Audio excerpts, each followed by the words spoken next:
So hi, Rachel. How you doing? Good. How are you? I'm pretty good. You're joining us today from the Western Chester County Chamber of Commerce. Yep. It's a mouthful. Yep. Yeah. Could you explain a little bit about what that chamber does? Sure. So, Western Chester County Chamber of Commerce, we were created in 1916, and we've expanded to serve businesses in 24 municipalities that make up what we call Chesco West, so the western region of Chester County. We're a member-based organization, so businesses join us. We have about 400 businesses or nonprofits that are members currently. And what we do is provide them with resources that they need to grow. And we do that in a lot of different ways. So we do a lot of education, connections, advocacy, and different kind of visibility tactics to help them grow in the community. Okay, awesome. Sounds great. Currently, you're the executive director. Am I correct in that? Yes. Awesome. Formerly, I did a little bit of research before before this episode. Perfect. I saw that you were the communications coordinator for 4 years as well. Yes. How would you describe that change between the communications coordinator and the executive director positions in terms of responsibilities and? The responsibilities certainly went up. Yeah. But at the Chamber of Commerce, it's really about promoting your area and your region. And in the role in communications that I formerly did, it was telling all the great stories of the businesses and organizations within our community. Mm-hmm. So I did a lot of outreach in that position, a lot of learning and relationship building with businesses to kind of promote and show everyone in the community about what is going on behind these business doors. Okay. So it really created great relationships that I use every day as the executive director. So Great. yeah, it was a great transition, and I loved both positions, but it's nice to be the lead. Yeah. It always is, right? Yeah. This isn't your first time working with the Chamber of Commerce either, is it? You previously worked with the Cecil County Chamber of Commerce in Maryland? Yes. Okay. So I've always taken the career paths of working for chambers of commerce. Okay. So I was formerly with Cecil County Chamber of Maryland and Delaware State Chamber. Okay. Are there a lot of differences between, there's 3 different states right there. Mm-hmm.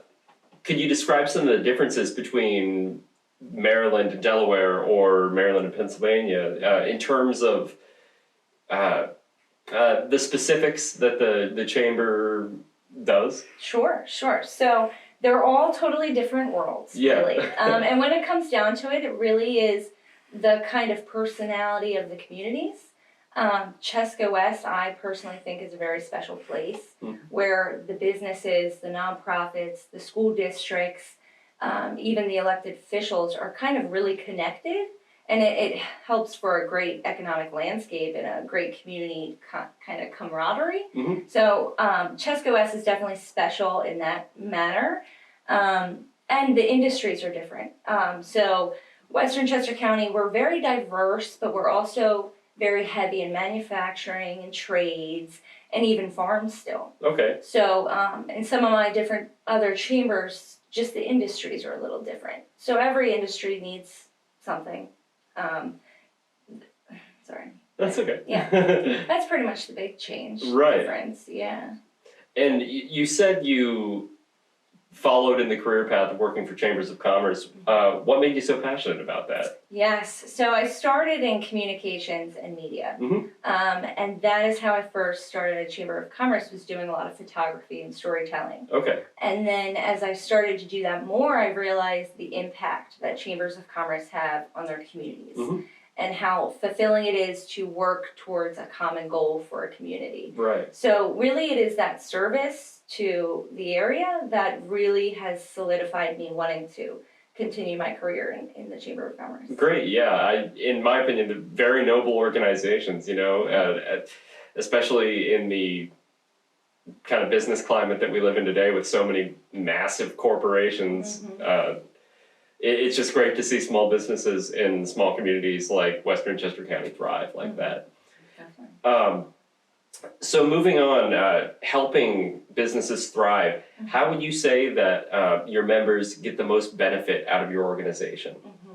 So because they are all different industries and kinds of, even different sizes of businesses, I mean, we could have an entrepreneur and also we have a large manufacturing facility with hundreds of employees. So really each business needs something different.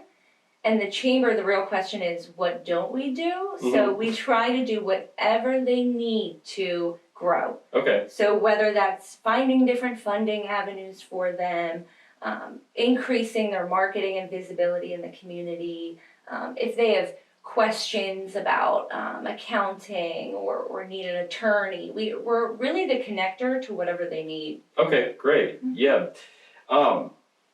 Over the last 5 to 10 years,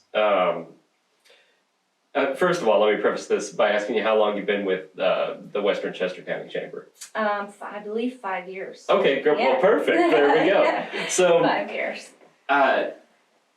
over the last 5 years, how do you feel like the business environment in the Western Chester County Chamber area has changed?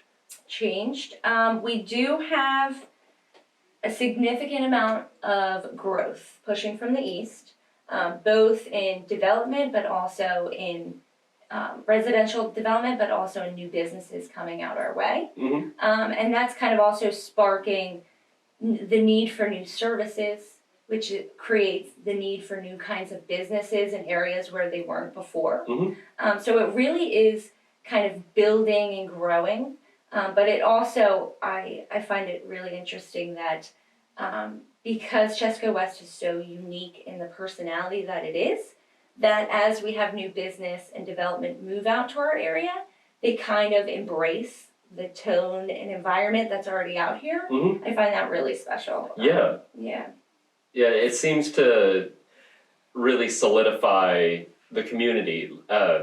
Like even if a business isn't originally from there, the fact that you think that they're embracing the tone and the community aspect of the western part of Chester County seems to make a really healthy environment for businesses to grow. Definitely, and it's kind of like a full circle where it's not just business out here, it's where we work, play, and live. Right. So many of our business owners you'll see are extremely engaged in different nonprofits and community initiatives.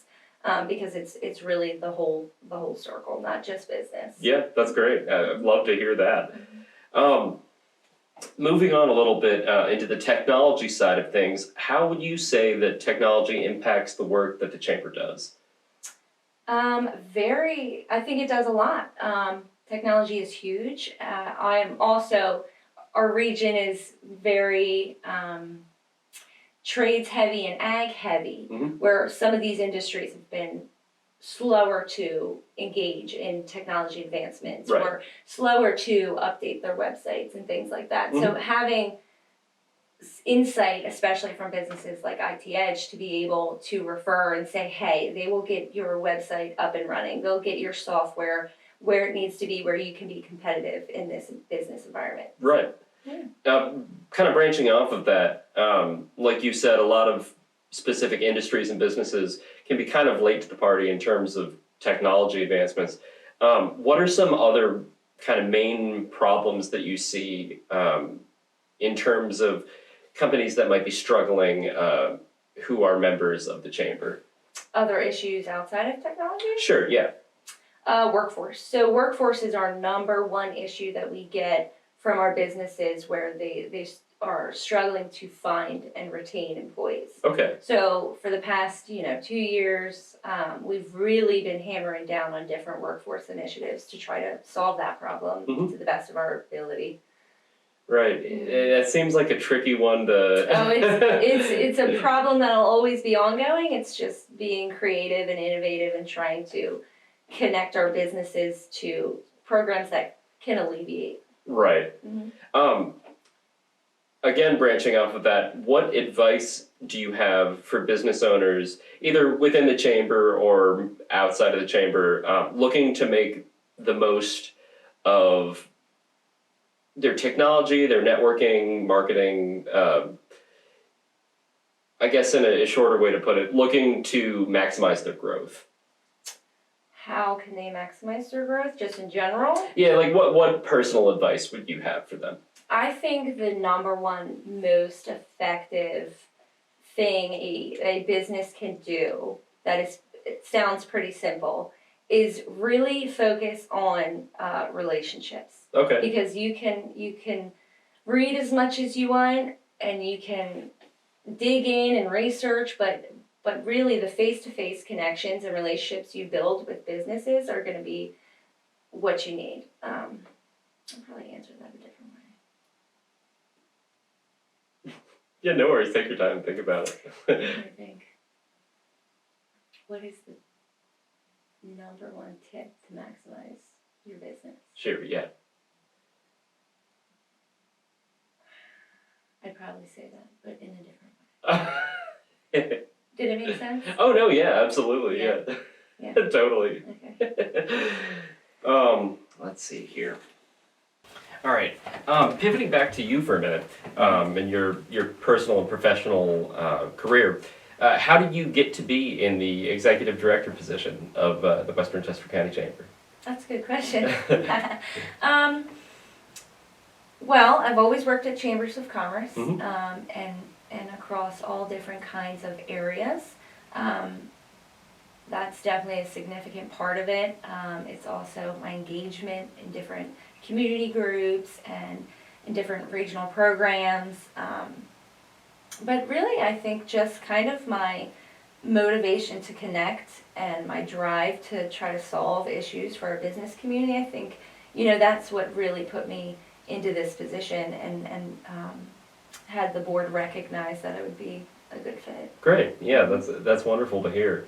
Do you ever miss working in communications? Sometimes I do miss being creative, but now I'm creative in different ways, not so much in design and photography, but I get that fixed in my personal life enough, so, Right. Yeah. In terms of being creative in the executive director position, how hands-on would you say you are in terms of dealing with businesses that are members of the chamber? Hands-on? I suppose a better way of phrasing that would be, as an executive director, do you handle more of overlying functions of the chamber, or do you deal one-on-one with a lot of businesses? Oh, it's all one-on-one. I'm always boots on the ground. I'm walking work sites. I am on the farms. I get out there definitely because I believe it's that relationship that I can help them the most. And I'd say all of my staff, Ashley, Morgan, and me, kind of have that approach of where each one is a relationship. So it's not so. Of course, I will look at the larger issues and tackle those issues, but the one-on-one relationships with our businesses is most important. Great, yeah, and I mean, you said as you were coming in today that you were just coming from visiting somewhere else, and now you're here at IT Edge, and we're so glad to be a part of that chamber. So switching over to the IT Edge side of things, like you just said, you were out visiting another business today. Now you're here at IT Edge. How do you value your relationship with IT Edge as one of your partners? So IT Edge is a gold partner, which is very important to us. Our partners are year-long supporters of our projects and initiatives. So IT Edge's engagement allows us to work on projects that solve all different kinds of economic development issues, workforce issues, community wellness. So their support throughout the whole year kind of represents how dedicated and passionate they are to really giving back to the community and believing in the projects that the chamber does. So we really appreciate their support throughout the whole year. It helps us be able to continue all the programs and projects that we have going on. Great, yeah, and we're so glad to be a part of the business community and just the community of Western Chester County in general. So we're happy to have you out. Thank you so much. Well, thank you so much for coming in, Rachel. I really appreciate it. We hope to have you on again soon. Check in, see what the chamber's up to. Awesome. Thank you. Thank you.